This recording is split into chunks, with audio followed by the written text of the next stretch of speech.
एक छोटा सा गांव था। हरे भरे खेत और ऊंचे ऊंचे पहाड़ थे। वहां एक ईमानदार लकड़हारा रहता था। उसका नाम रामू था।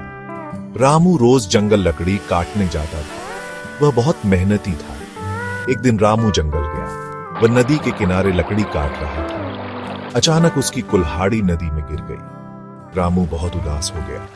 उसकी कुल्हाड़ी ही उसका सहारा थी। तभी नदी से एक सुंदर परी निकली। परी ने पूछा, क्या हुआ? तुम इतने उदास क्यों हो? रामू ने बताया कि उसकी कुल्हाड़ी नदी में गिर गई है। परी ने कहा, चिंता मत करो। परी नदी में गई और सोने की एक कुल्हाड़ी लेकर आई। उसने पूछा, क्या यह तुम्हारी कुल्हाड़ी है? रामू ने कहा, नहीं, यह मेरी कुल्हाड़ी नहीं है। परी फिर नदी में गई और चांदी की एक कुल्हाड़ी लेकर आई। उसने पूछा, क्या यह तुम्हारी कुल्हाड़ी है? रामू ने कहा, नहीं, यह भी मेरी कुल्हाड़ी नहीं है। परी फिर नदी में गई और लोहे की एक कुल्हाड़ी लेकर आई।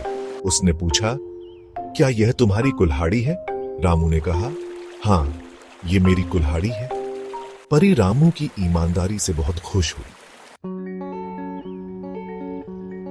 परी ने रामू को तीनों कुल्हाड़ी दे दी। रामू बहुत खुश हुआ। उसने परी को धन्यवाद दिया।